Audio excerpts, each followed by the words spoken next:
Hare Krishna, Hare Krishna, Krishna Krishna, Hare Hare, Hare Rama, Hare Rama, Rama Rama, Hare Hare.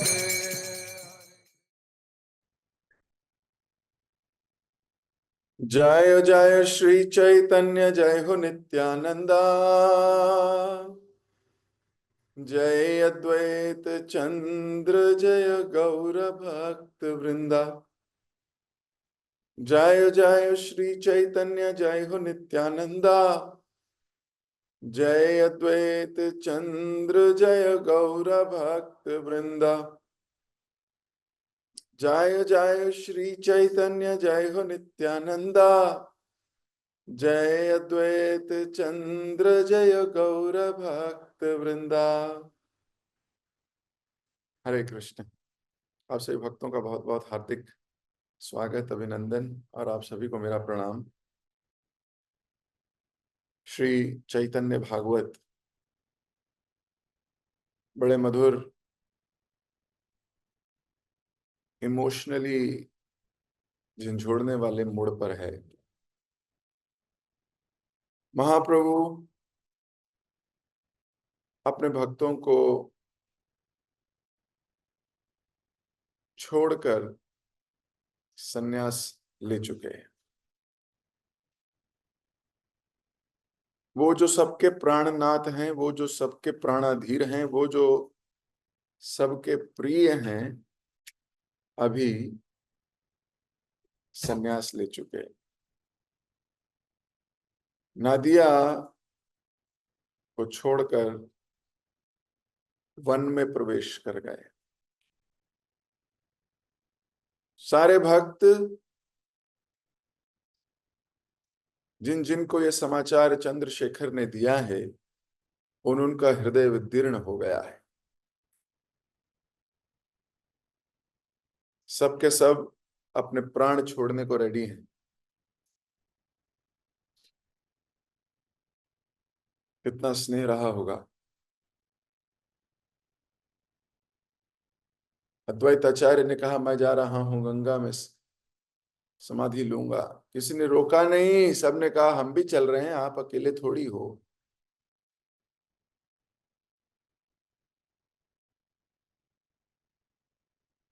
इंसान को कभी उसके मन की ना हो, इस संसार में उसको ना मिले जो वो चाहता है, प्रशंसा, यश, धन, इंपॉर्टेंस इत्यादि इत्यादि, तो वे सोचता है जीने का क्या लाभ। अपने लिए सोचता है, सिर्फ अपने लिए। यहां सारे के सारे भक्त अपने लिए नहीं, महाप्रभु के विरह में ये विचार बना रहे हैं।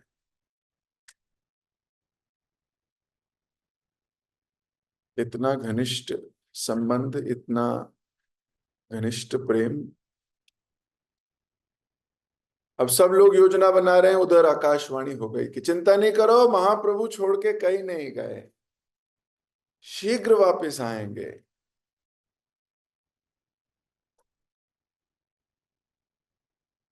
तो जब भक्तों ने ये सुना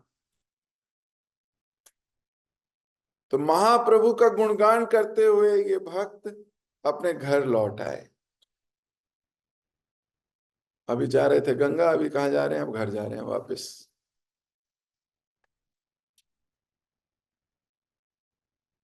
महाप्रभु जिसको मिलते थे उसको बोलते थे, ग्रहे डाको वने डाको सदा हरि बोले डाको। घर में रहो या वन में रहो, एक ही बात है। कब एक ही बात है? जब सदा हरि बोले डाको, जब हमेशा भगवान के नाम का जप कर रहे हो, फिर कहीं वन में जाने की आवश्यकता नहीं है। फिर तो आपका घर ही वृंदावन है, जहां कृष्ण के नाम की जय जयकार गूंजती हो, जहां कृष्ण के नाम का जयकार होता हो, जहां कृष्ण का यशोगान गाया जाता हो, जहां वैष्णव मिलके एक साथ भगवान का यशोगान करते हो, वही वृंदावन है।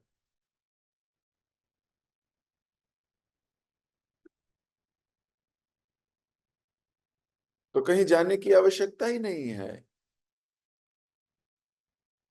कहाँ जाने की आवश्यकता है? जहां वैष्णव है बस।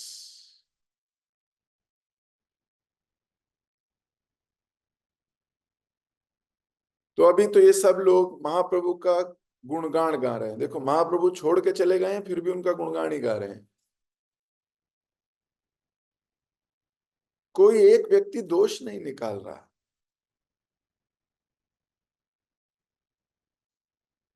हो सकता है कुछ लोग निकाल रहे हो, जो निकाल रहे हैं वो चैतन्य भागवत में नहीं है।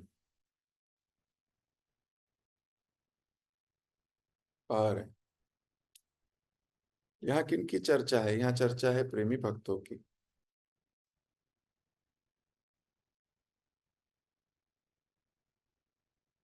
किसी को कोई रोष नहीं है। अभी भी महाप्रभु का गुणगान गाते हुए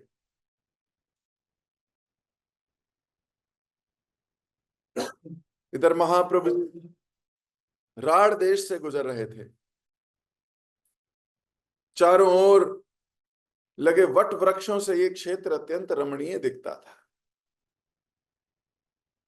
जब महाप्रभु नृत्य करते हुए वहां पहुंचे, तो उस समय असंख्य गायें शांति पूर्वक वहां चर रही थी। तो राढ़ देश से महाप्रभु गुजर रहे हैं, असंख्य गायें चर रही हैं, लेकिन बड़े शांत स्वरूप से।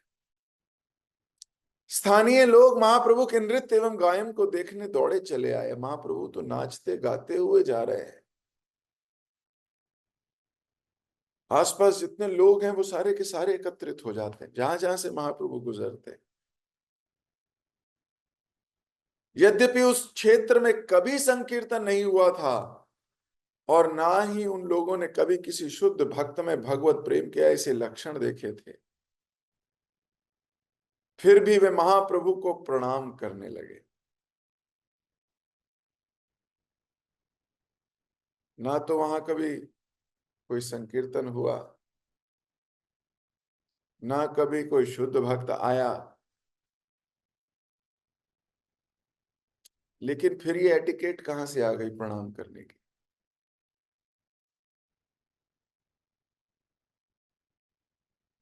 जनरली ट्रेनिंग होती है ना, जैसे हम क्लास में बताते हैं, भक्तों को देख के प्रणाम करना चाहिए, पंचांग प्रणाम कीजिए, उच्च स्वर में बोलिए, और केवल बोलिए नहीं, फील भी कीजिए कि हमारे सामने एक वैष्णव खड़े हैं। श्लोक भी वांछा कल्पतरुभ्यश्च कृपा सिंधुभ्य एव च पतितानां पावनेभ्यो वैष्णवेभ्यो नमो नमः। ऐसा बोलना, ऐसा फील करना कि कल्पतरु हैं मेरे समक्ष जो खड़े हैं, ये कोई साधारण जीव नहीं है, कृष्ण के प्रिय हैं।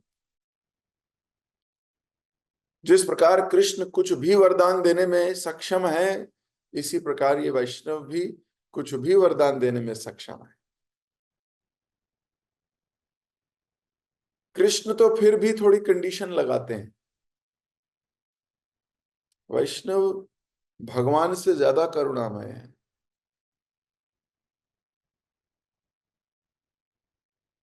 कृष्ण करुणा के सिंधु हैं, तो वैष्णव कृपा के सिंधु हैं, दोनों सिंधु हैं। हम भगवान का प्रणाम मंत्र बोलते हैं, हे कृष्ण करुणा सिंधु दीन बंधु जगतपते गोपेश गोपिका कांता राधा कांता नमोस्तुते। हे कृष्ण करुणा सिंधु, करुणा के सिंधु हैं। और किनके बंधु हैं? दीन बंधु हैं। तो हम तो अपने को दीन मानते नहीं, इसलिए कृष्ण हमारे बंधु नहीं। हम तो अकड़ है, अहंकार है, भक्ति की भी अकड़ है।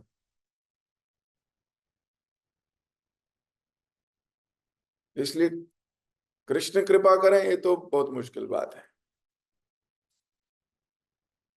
करुणा के सिंधु हैं वो, पर दीन बंधु हैं वो।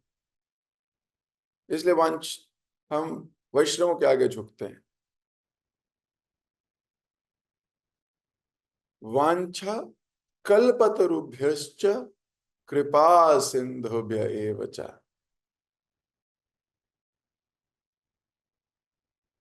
सारी वांछाओं को पूरा करने वाले हैं वैष्णव। कल्पतरु हैं, कुछ भी प्रदान कर सकते हैं, डिजायर ट्री हैं, और कृपा के सिंधु हैं।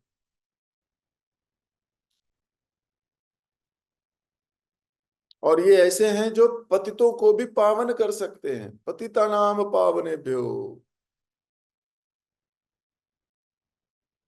तो भक्तों ने ये सुना, तो भक्त कहते हैं यस जी प्रभु जी, अभी हम वैष्णवों को प्रणाम करते हैं। सुन के प्रणाम किया ना आपने, कभी सुना है तभी तो पंचांग प्रणाम या अष्टांग प्रणाम करते हैं। पर वहां तो किसी ने ना कभी किसी भक्त को देखा, ना कभी किसी भक्त के मुख से सुना, ना कोई शुद्ध भक्त आया।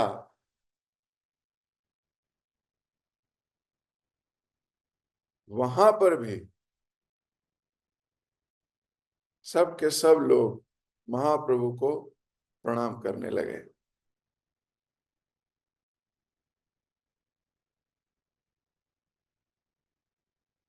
तो सबके हृदय में झुकने की भावना होती है।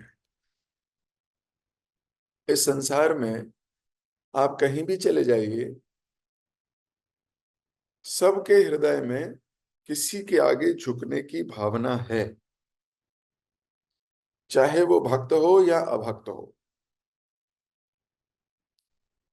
झुकता है किसी ना किसी के आगे।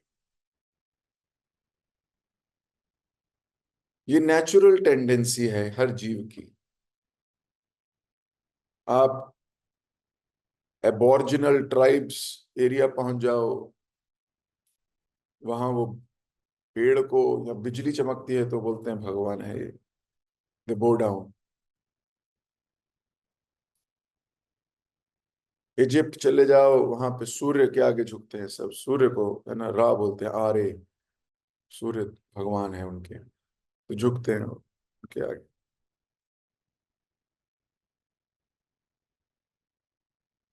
हर एक जगह जहां मनुष्य मौजूद है वो किसी न किसी के आगे झुकता है। ये नेचुरल टेंडेंसी है उसकी झुकने की।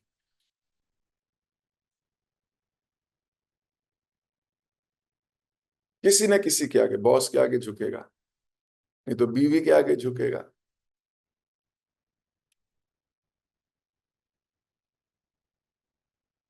किसी न किसी के आगे झुकेगा, नेचुरल टेंडेंसी।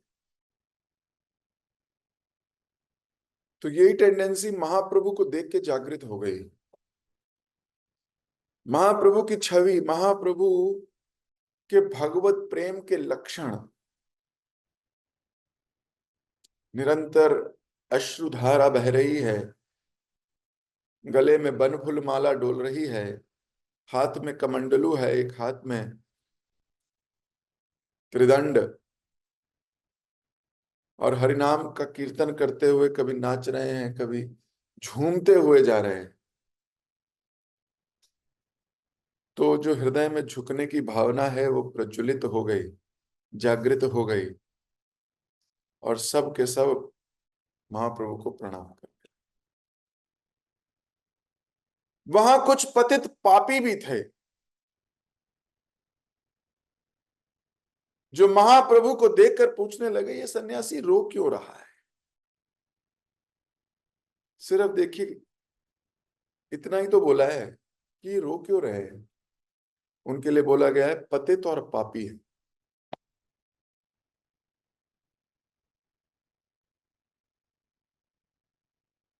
ये सन्यासी ऐसे क्यों रो रहा है। बस इतना ही पूछा है। अभी कोई निंदा नहीं की, अभी कुछ नहीं किया, लेकिन उनको कहा गया पापी जन है।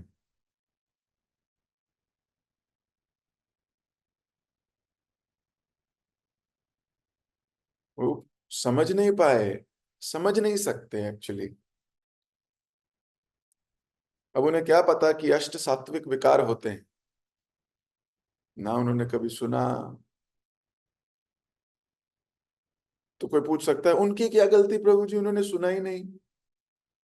तो उनकी कोई बहुत बड़ी गलती रही होगी जिसकी वजह से वो सुन नहीं रहे। तो बहुत बड़ी गलती रही होगी जिससे भक्तों से दूर हैं, उस जगह जन्म लिया जहां वैष्णवी नहीं है। बहुत बड़ा अपराध किया होगा। भक्तों की सेवा का अवसर ही नहीं है जहां।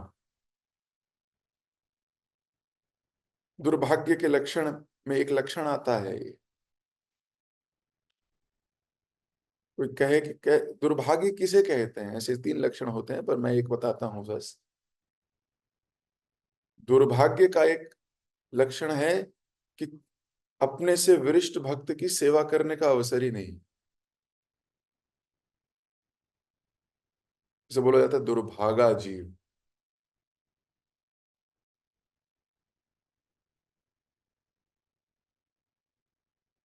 तो उनके जीवन में कोई किसी वैष्णव की सेवा करने का अवसर ही नहीं है, गुरुजनों की सेवा करने का अवसर ही नहीं है। इसलिए कहा गया पतित लोग हैं, क्योंकि ऐसे लोग हैं इसलिए इनके मन में ऐसे विचार आते हैं। पापियों के मन में ऐसे विचार आते हैं, ऐसा क्यों कर रहे हैं, ऐसे प्रश्न आते हैं कि नहीं मन में। तो हमारे मन में भी अगर ऐसे प्रश्न आते हैं कि ऐसा क्यों हो रहा है, ऐसा क्यों कर रहे हैं, तो अपने आप को तुरंत इस लाइन से आपको शिक्षा लेनी चाहिए कि अभी तो पाप मुक्ति नहीं हुई है, अपराध मुक्ति तो कब होगी पता नहीं। पाप और अपराध में तो बहुत अंतर है। अभी तो पाप ही नहीं जा रहे, तो अपराध कैसे जाएंगे। और फिर जब हम ऐसा बार बार बोलेंगे तो अपराध बढ़ेंगे। अपराध बढ़ेंगे तो क्या होगा, चीजों में आसक्ति बढ़ जाएगी, भौतिक चीजों के प्रति आकर्षण हो जाएगा। जैसे कोई वैष्णव अपराध करता है वैसा ही उसका भौतिक चीजों में आसक्ति बढ़ती है। फर्स्ट सिम्टम, जीव गोस्वामी लिखते हैं। फिर वो अपने आप को उस भौतिक चीज में बिजी रखने का प्रयास करेगा। क्यों? क्योंकि उसका आकर्षण बढ़ जाएगा उसमें, उसमें उसको सक्सेस दिखने लगेगी, दिस इज द सक्सेस। क्या किया है उसने? उसने अपराध किया है, उसे खुद भी नहीं पता, लेकिन भौतिक आसक्तियां बढ़ने लगती।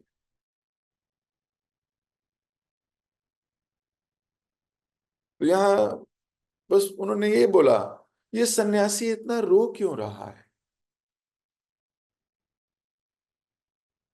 तो इनको पतित और पापी कह दिया गया है।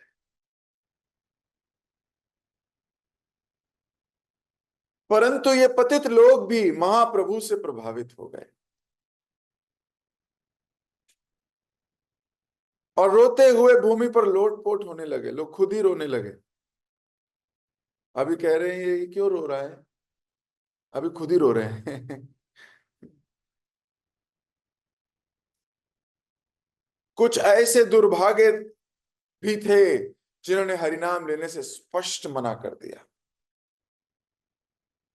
मैं नहीं लूंगा, स्पष्ट मना।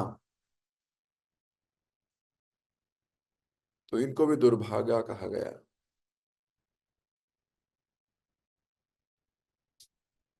सोचिए, महाप्रभु कृष्ण को देख के कृष्ण को ना समझ पाए, ये तो चलो समझ में आता है। भगवान कृष्ण मौजूद हैं, लेकिन दुर्योधन, दुशासन इत्यादि कौरव पहचान नहीं पाए। कौरव क्या, और भी बहुत लोग हैं, शिशुपाल है, दंतवक्र है, काल यवन है, बहुत सारे, अघासुर, बकासुर, बकासुर की बहन पूतना, बहुत सारे लोग हैं। भगवान को साक्षात देखते हुए भी देख नहीं पाते थे। अवजानन्ति मामूढ़ा मानुषी तनुमाश्रिता।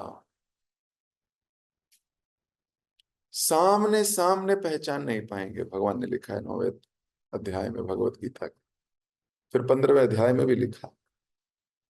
वो मुझे सिर्फ महापुरुष बोल लेंगे, मुझे बोलेंगे नहीं इसमें थोड़ी, देखो कुछ बल है इसके अंदर, ये मानना पड़ेगा, कुछ सिद्धि है, कुछ कुछ है, इतना भी नहीं है जितनी आप लोग तारीफ कर रहे हो, इतना भी नहीं है ये, हाँ कुछ तो है इनमें, बस। भगवान बोलते हैं ऐसे मूर्ख लोग मेरे सामने होते होते भी मुझे पहचान नहीं पाते,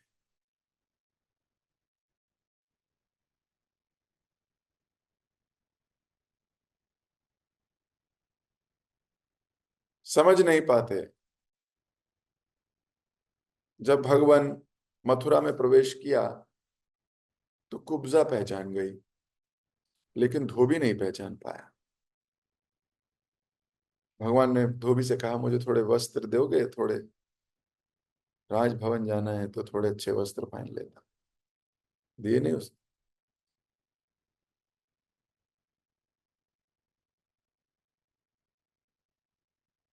कुब्जा ने क्या किया, कंस के लिए लेके जा रही थी सेंट चंदन, वो सब कृष्ण को दे दिया, सब कृष्ण को दे दिया। पहचान नहीं पाएंगे लोग, भगवान सामने खड़े हैं, पहचान नहीं पाते। इधर महाप्रभु भक्त के रूप में खड़े हैं, तो भी पहचान नहीं पा रहे लोग, और स्पष्ट मना कर देते हैं नहीं मेरा, I don't believe in God, मैं बिलीव नहीं करता भगवान, ऐसे बोल देते हैं, आई डोंट बिलीव। कितना दुर्भाग्य है, जीवन में वो कुछ भी उपलब्धि प्राप्त कर लें, कितने ही फेमस हो जाएं, कितने ही बड़े साइंटिस्ट बन जाएं, उनके ऊपर किताबें लिखी जाएं, उनके ऊपर कितना ही कुछ किया जाए, क्या लाभ,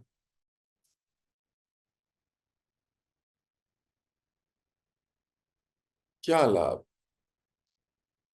और भगवान जानबूझ के ऐसे लोगों को बहुत धन देते हैं, यश दे देते हैं, पॉपुलर बनाते हैं, उनको बहुत फेमस कर देते हैं, जानबूझ के कर देते हैं। बोलते हैं तो गया, इसको यही इसको पा लेने दो।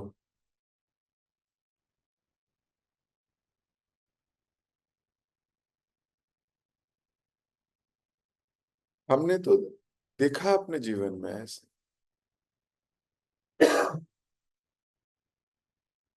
तो पहचान ही नहीं पाते,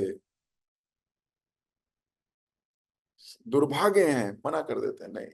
भगवान ने तो विराट रूप दिखा दिया दुर्योधन की सभा में।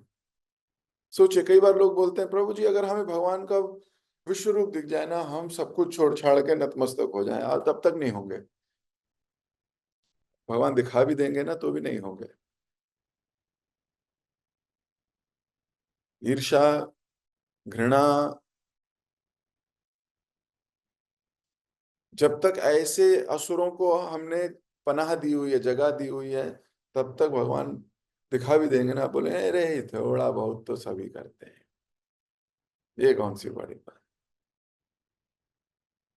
उनको देखा है, जरासंध वो भी कर देता है, जबरदस्त, वो जबरदस्त है, वो भी बड़ा आकार बड़ा कर लेता है वो भी अपना। इन्होंने आकार बड़ा कर लिया तो क्या बड़ी, इसमें कोई बड़ी बात, उनको समझ ही नहीं आ रही, क्यों आंख ही नहीं है पहचानने की।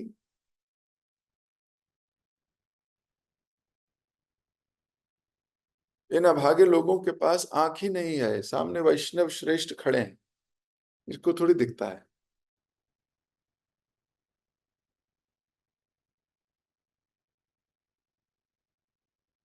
जिस प्रकार आप जरा अपने सगे संबंधियों के बारे में बात करो, वो आपको अभी भी मानते हैं, अरे ये तो वो इसकी नाक बहती थी जब छोटा था, पता है, ऐसे ही घूमता रहता था नंगा। ये एक बड़ा गुरु बन गया है। आपको बोलते होंगे, जब आप तिलक वगैरह लगा के धोती कुर्ता पहन के अपने घर के किसी पुराने रिश्तेदार से मिलो, तो उसके पास आंख नहीं है पहचानने की आप। वो क्या कहता है? वो कहता है, अरे वही, ये तो वही है। पता है बचपन में कितनी शरारतें करता था, पता है बचपन में कितना था, पता है इसने ये गलती करी थी, पता है ऐसे करता था। वो स्वीकार करने के लिए तैयारी नहीं है कि अब आप भक्त मन बन गए। इसलिए कई बार भक्त जाते हैं, अपने रिश्तेदारों के पास जाना पड़ता है तो बिल्कुल मटेरियल तरीके से शांति से जाते हैं, बिल्कुल जैसे उनको वैसे ही दिखें, जैसे हाँ जी हम पुराने जैसे हैं। क्यों अपराध ना करें वो।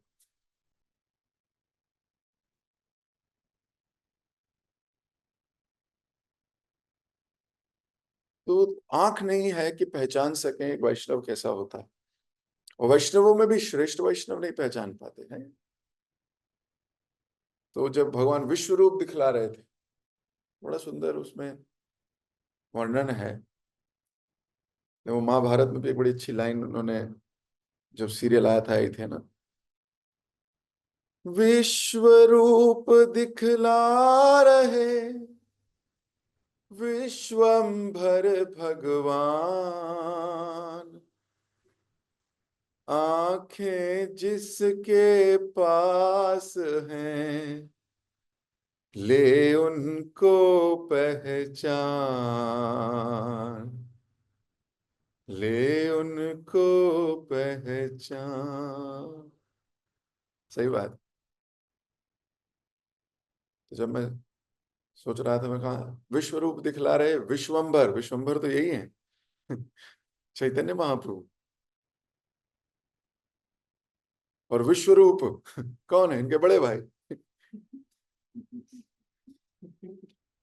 तो विश्व रूप दिखला रहे विश्वंभर, तो दोनों एक ही हैं। और वो दोनों को नहीं पहचान पा रहे हम,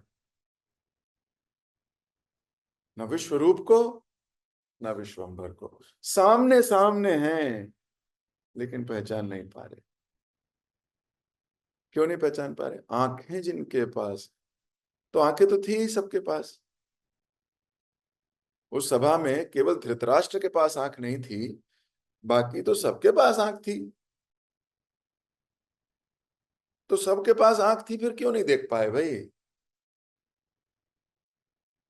इतने करीब होने के बाद भी नहीं देख पाए। क्यों नहीं देख पाए? क्योंकि मैं और मेरे से बाहर नहीं आए। इतने करीब होने पर भी भक्त को पहचान नहीं सकते लोग। महाप्रभु इतने करीब से गुजर रहे हैं, लोग पहचान नहीं पा रहे हैं, साफ मना कर।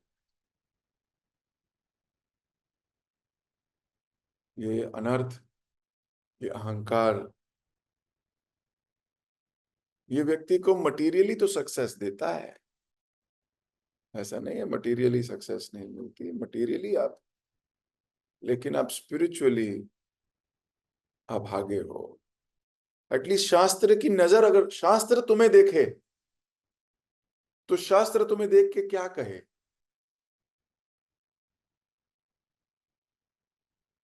ढोंगी कहे, पापी कहे, दुराचारी कहे, अज्ञानी कहे, नेत्रहीन कहे, ज्ञानहीन कहे, क्या कहे? मान लो अगर शास्त्र हमें देख रहा हो तो वो हमें क्या देखेगा? इसलिए शास्त्रीय दृष्टि बहुत जरूरी है। इसको स्वीकार करोगे तो इसके नजरिए से देख पाओगे। अभी शास्त्र कह रहे हैं क्या? वो दुर्भागे लोग, और हो सकता है उनमें से कोई बहुत अमीर हो, बहुत यशवान हो सकता है गांव के सरपंच हो, मुखिए हो, बहुत पॉपुलर हो, समाज में जहां जाते हो वहां जय जयकार होता हो, लेकिन दुर्भागे हैं।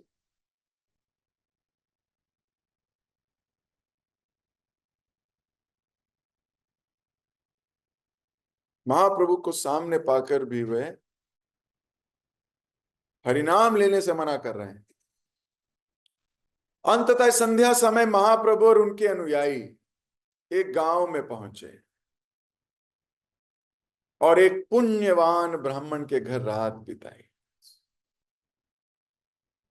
अब वहां एक गांव आया, उस गांव में कोई एक ऐसा जीव रहा जिसने बहुत पुण्य किए थे, और उसने महाप्रभु को भोजन और महाप्रभु को रात को सोने के लिए स्थान दिया। कितना सौभाग्यशाली जीव है कि भगवान गए उसके घर। देखिए, शबरी के यहां राम गए थे, गए थे ना, सुना होगा आपने। शबरी गुरु भक्त की कहानी है। शबरी इतनी शुद्ध भक्त है, किसके? अपने गुरु की। राम भक्त शबरी के बारे में कहा जाता है, लेकिन शबरी का राम से तदाकार, शबरी का राम से भेंट तो एक ही बार हुई।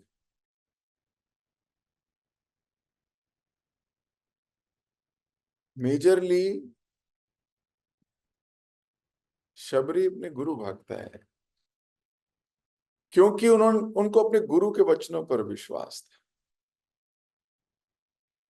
क्योंकि गुरु ने कहा था कि तुम यहीं रहो, एक दिन भगवान आएंगे, उनकी सेवा करना।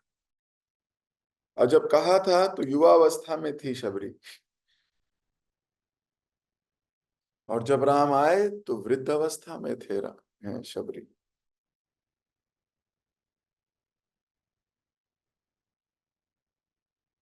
तो शबरी की श्रद्धा किसमें थी? राम में। भगवान आकर्षित हो गए।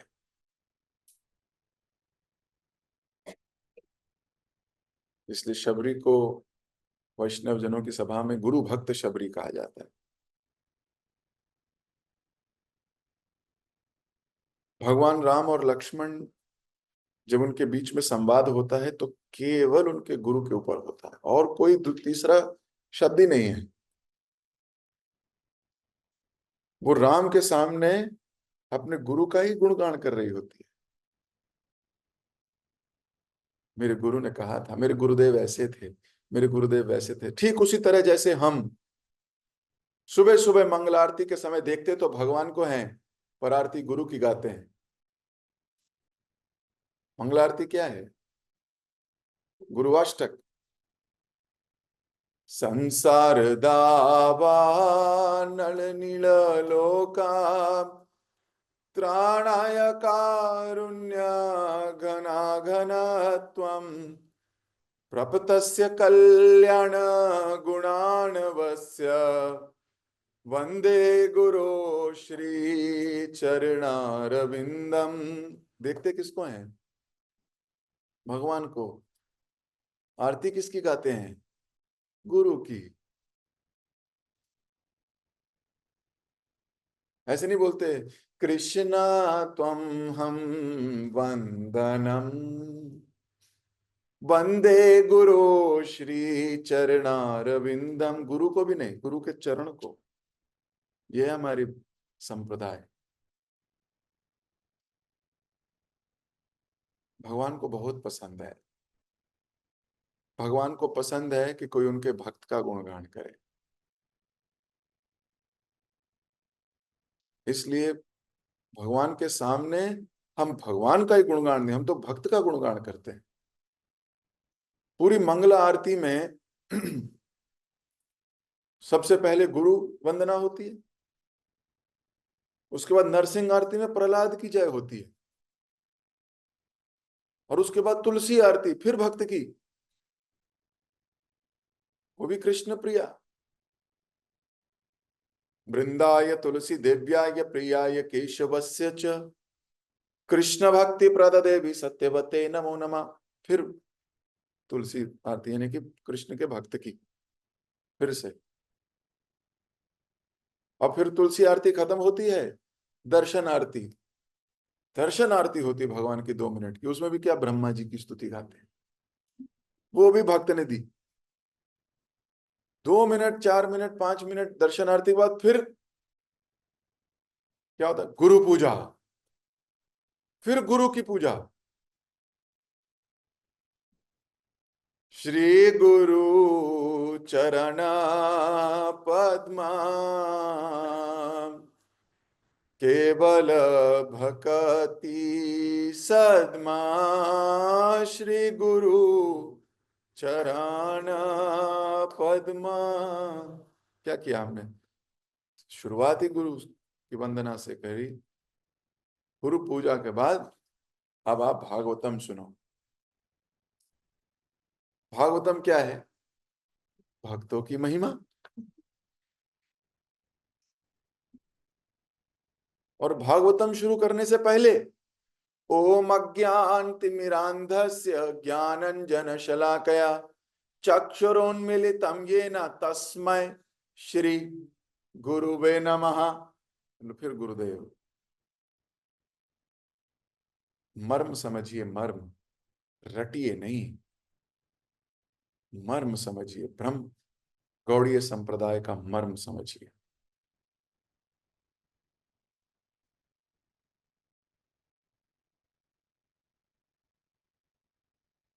हम तो मानते ही नहीं, मैंने हम तो रट लेते हैं जी, हम ये सब करते हैं जी, पर पीछे का भाव हमें नहीं पता है जी, हमें पता करना भी नहीं है जी। हम तो कृष्ण के दास हैं। तो भागवतम बताती है, नारद जी लिखते हैं कि उसको बोलते हैं कनिष्ठ अधिकारी। भक्त है, सब कुछ कर रहा है, लेकिन उसके जीवन में समर्पण नहीं है वैष्णव के प्रति। कनिष्ठ अधिकारी।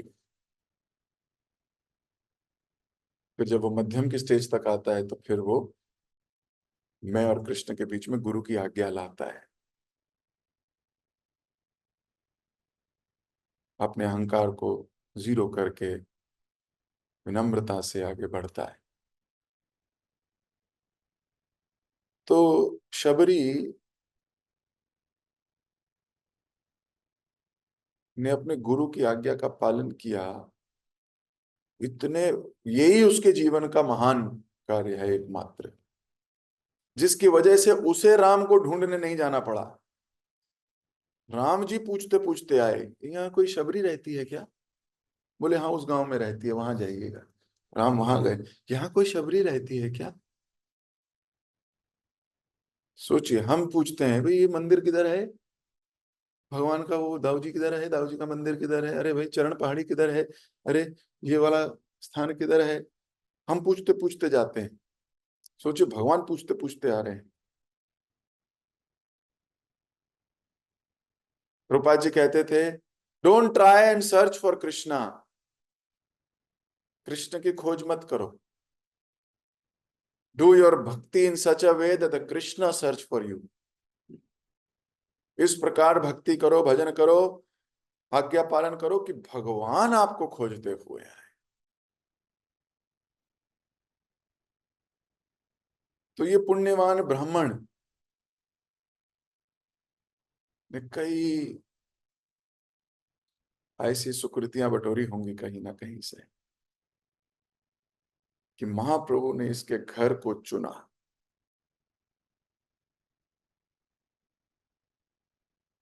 ये भक्त के ऊपर भगवान की या गुरुजनों की कृपा हो जाती है, उन्होंने आपको चुना। ऐसा विचार करना चाहिए हमें। कोई सेवा आए, कोई अपॉर्चुनिटी आए भगवान की सेवा करने की, भक्त की सेवा करने की, आपको भगवान को धन्यवाद करना चाहिए। थैंक यू कृष्ण, आज आपकी वजह से मेरे जीवन में एक अपॉर्चुनिटी आई, ये आप ही की कृपा है। धन्य हो गई मैं, या धन्य हो गया मैं, आपने मुझे चुना। किसी को भी चुन सकते थे इस पूरे समाज में, इस पूरे संसार में, आपने मुझे निमित्त मात्र बनाया।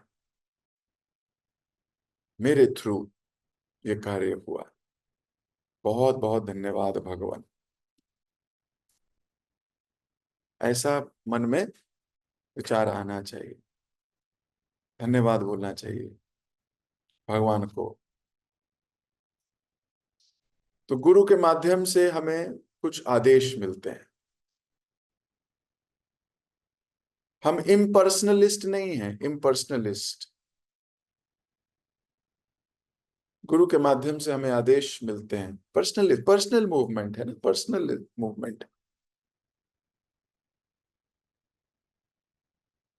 वो आदेश मिलते हैं तो हमें बड़ा एकदम ऐसे होना चाहिए, बहुत अच्छी बात है। हमने अपने सीनियर से सुना है कि कृष्ण की कृपा गुरु की जिह्वा के अग्रभाव में होती है। यानी कि गुरु के मुख से जो इंस्ट्रक्शन निकलती है वो वही कृष्ण की कृपा है। हम बोलते हैं नहीं, हमें वो नहीं चाहिए। हमें तो वैसी कृपा चाहिए, हमें हमें तो बस हमारे कार्य पूरे करा दो।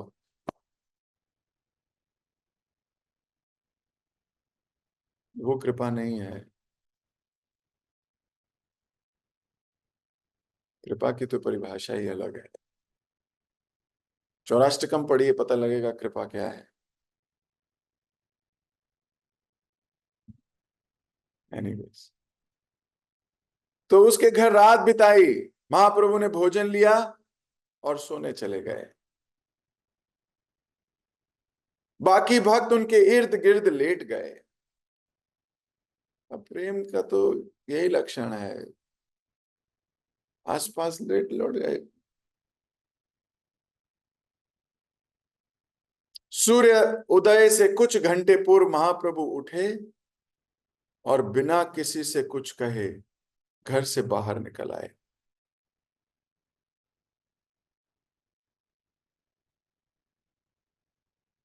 अब जो लोग साथ थे, महाप्रभु उनको भी सोता हुआ छोड़ के चले गए। ठीक उसी प्रकार जिस प्रकार भगवान राम जब अयोध्या छोड़कर जा रहे थे वनवास के लिए, तो रात को सब लोग जब सो रहे थे, ये उठे और चले गए। जब जब भक्ति में सो गए भक्त, या भगवान छोड़ के चले जाएंगे। फिर लोग बोलते हैं हमें तो छोड़ ही दिया। छोड़े देंगे? सो रहे हो भक्ति में, कॉम्प्लेसेंट हो गए हो, तुम्हें लगने लगा है कि मुझे अब सब आ गया है, तो फिर जरूरत क्या है? भगवान उठेंगे और चले जाएंगे।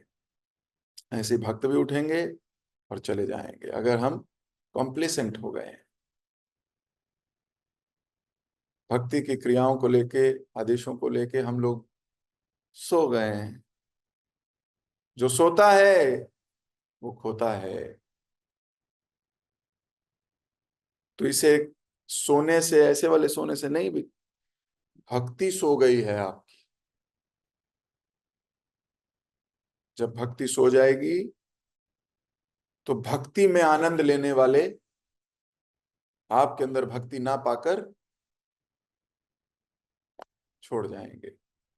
जगत गुरु श्रील प्रभुपाद के जय, श्री चैतन्य भागवत की जय, श्री वृंदावन दास ठाकुर की जय। इसलिए सोना नहीं है, सजग रहना है, सुदृढ़ रहना है। यही परीक्षाएं हैं। इनको फुल नंबर नहीं तो ग्रेस नंबर से पास होना है, लेकिन होना है। किसी भक्त का कोई प्रश्न, कोई टीका या कोई टिप्पणी?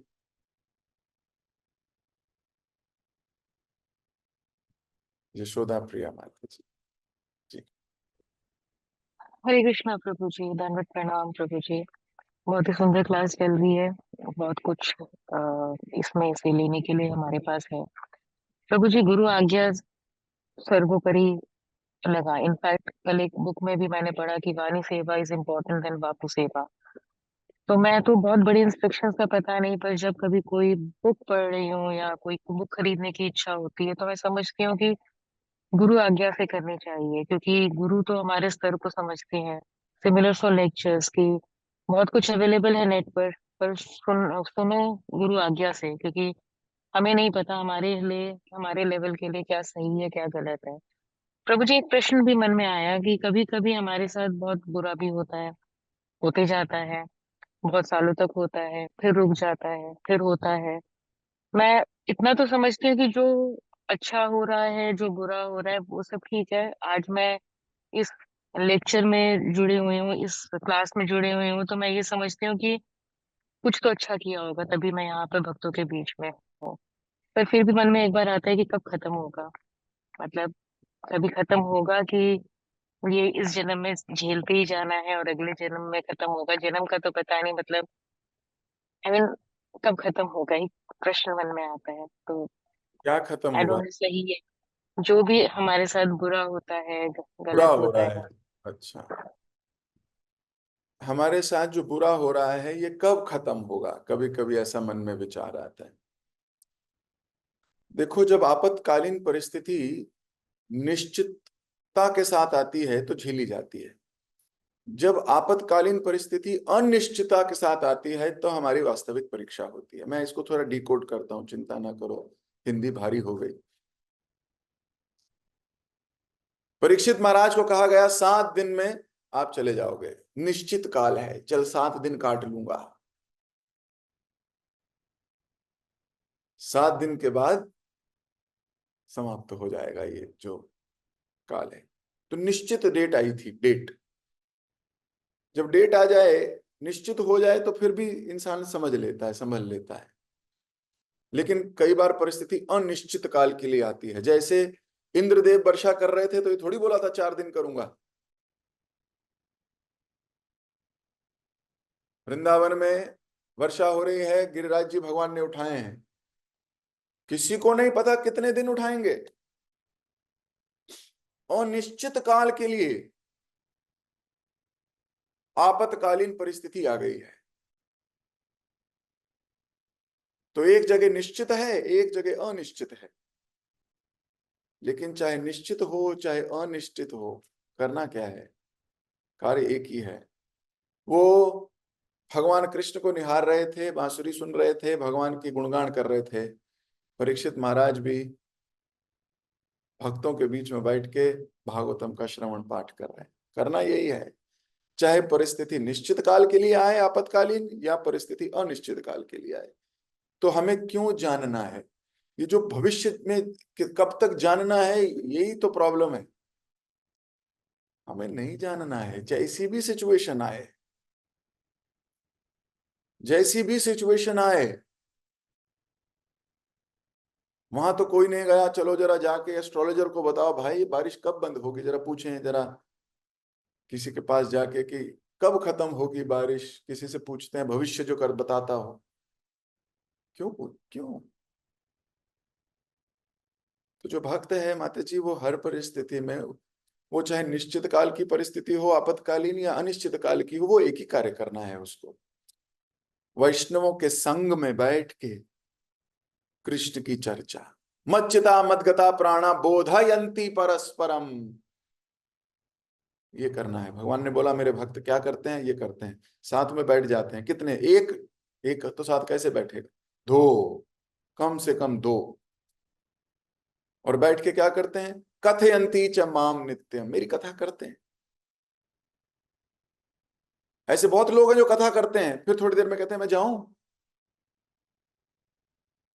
अगली लाइन भगवान बोल रहे हैं तुष्यंती च रमंती च, वो खो जाते हैं, वो इंटरेस्ट लेते हैं, वो मजे लेते हैं, वो आनंद लेते हैं, वो संतुष्टि लेते हैं। तो ये करना है माता जी, परस्पर बैठ के।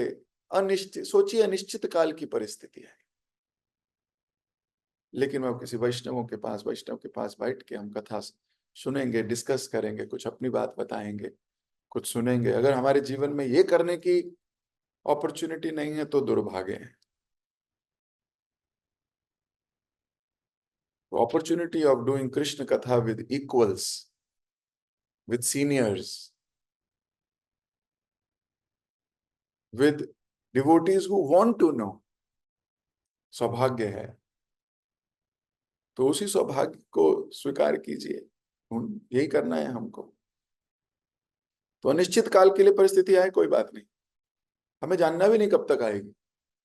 अम्बरीश महाराज को दुर्वासा मुनि श्राप दे गए, अम्बरीश महाराज वहीं खड़े हैं, ये नहीं पता कि अभी आधे घंटे में आएगा, पौने घंटे में आएगा, 4 घंटे में आएगा, 6 घंटे में आएगा, 6 साल में आएगा, वो वहीं खड़े हैं। अनिश्चित काल है, पता ही नहीं है। चित्रकेतु महाराज को श्राप मिल गया, राक्षस बनेगा, वो बन गए, अब ये नहीं पता कब तक, अनिश्चित काल के लिए। तो ये कष्ट कब खत्म होंगे माता जी, इसकी चिंता नहीं है। चिंता है कि कष्टों को सोचते सोचते कहीं अच्छा समय ना निकल जाए, कहीं ये वैष्णव संघ का जो रस है, रसामृत है ना, ये ना छूट जाए हमसे। क्योंकि भक्त तो रस लेते लेते बहुत आगे पहुंच जाएंगे, मैं पीछे ही रह जाऊंगी, ऐसा सोचना चाहिए। क्योंकि हर भक्त की कॉन्शियसनेस दिन ब दिन बढ़ रही है। जब चर्चाएं होती हैं तो कॉन्शियसनेस ऊपर आती है, फिर चर्चा करते हैं, फिर कॉन्शियसनेस ऊपर आती है, अच्छा ये नहीं करना चाहिए था, इससे ऊपर आ गए। फिर कोई परिस्थिति आती है, डिस्कशंस होते हैं, फिर कॉन्शियसनेस ऊपर आती है, अच्छा ये भी नहीं करना था, ऊपर आ गए। कई वहीं अटके हैं। क्यों? क्योंकि उनका डिस्कशन हुआ नहीं, वो आगे बढ़े नहीं, वो उसी कॉन्शियसनेस में है। और फिर क्या होगा? गैप बढ़ता रहेगा। इसलिए क्या करो, भागो वैष्णवों के साथ, चर्चा, डिस्कशंस, ये जीवन का एम है, और कुछ नहीं। रिफाइनमेंट, टेस्ट इन भक्ति। सो होने दीजिए, जो कष्ट आ रहे हैं आने दीजिए, कोई घबराने की बात नहीं है, आने दीजिए। अभी मैं और प्रश्न नहीं ले पाऊंगा, समय हो गया। जगत गुरु शिल प्रभुपाद के जय। हरे कृष्णा। हरे कृष्णा प्रभु जी, धन्यवाद, प्रणाम। बहुत बहुत धन्यवाद प्रभु जी, बहुत सुंदर क्लास के लिए। आज आपने हमें ये बताया कि जहाँ कृष्ण का यशोगान होता है वही वृंदावन होता है, तो हमें वहीं भागना चाहिए जहाँ पे वैष्णव रहता है, क्योंकि वैष्णव जहाँ होते हैं वहाँ पे गुणगान हमेशा ही होता है। तो आपने ये बताया कि भक्त को, वैष्णव को देखते ही हमें प्रणाम करना चाहिए, क्योंकि जो वैष्णव होता है वो वांछा कल्पतरु होते हैं। वैष्णव हर चीज, हर वस्तु जो भी है वो वरदान में हमें दे सकते हैं। इसमें आपने ये भी बताया कृष्ण करुणा सिंधु है, पर भक्त जो होता है, वैष्णव जो होता है, वो कृपा सिंधु होता है। तो कृष्ण जब कुछ देते हैं तो उसमें कंडीशन अप्लाई होते हैं, पर जो भक्त वैष्णव हमें देते हैं तो उसमें कोई कंडीशन नहीं होता, वो ऐसे ही कृपा कर देते हैं। इसमें आपने ये भी बताया कि सबके हृदय में किसी ना किसी के आगे झुकने का टेंडेंसी होता है, ये नेचुरल होता है। हमें ऐसे करना है कि हमें कृष्ण और वैष्णव को देखते ही झुकना है, उनको प्रणाम करना है। और आपने ये बताया कि कोई अगर बड़ा अपराध करता है तो वो वहां जन्म लेता है कि जहाँ पे उसको वैष्णव सेवा को कोई अवसर नहीं मिलता है, वो दुर्भाग्यशाली होता है। तो दुर्भाग्य का 3 लक्षण होते हैं, जिसमें से आपने एक बताया कि अपने से कोई सीनियर भक्त का जब उसका सेवा का अवसर नहीं मिलता है, वो दुर्भाग्यशाली होता है। तो अपराध के बारे में भी आपने बताया कि हमें जब भौतिक चीज पे आसक्ति बढ़ जाता है और वो आसक्ति लगा रहता है, वो अपराध होता है। और आपने ये भी बताया कुछ लोग मूर्ख होते हैं, उनके सामने भगवान होते हुए भी उनको नहीं पहचान पाते हैं। तो उसमें आपने बहुत सारे एग्जाम्पल दिए कि दुर्योधन भी था और वो धोबी भी था। अब यहाँ पे महाप्रभु हैं, उनको बहुत सारे लोग देख रहे हैं, उनको पहचान नहीं पा रहे। तो भगवान को देखने के लिए हमें शास्त्रीय दृष्टि चाहिए। जब तक हम मैं और मेरे में फंसे रहेंगे तब तक हम ऐसे दृष्टि नहीं पा सकते।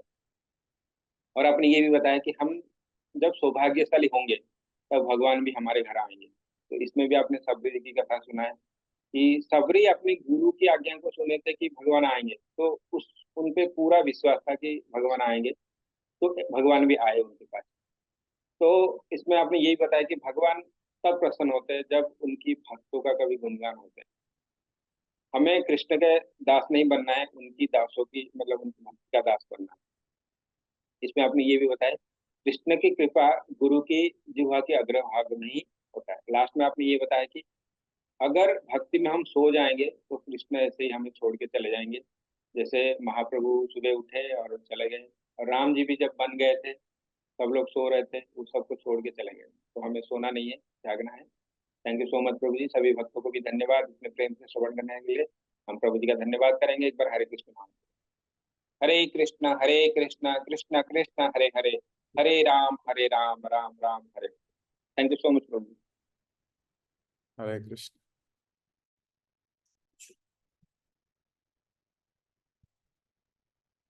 हरे कृष्णा प्रभु जी।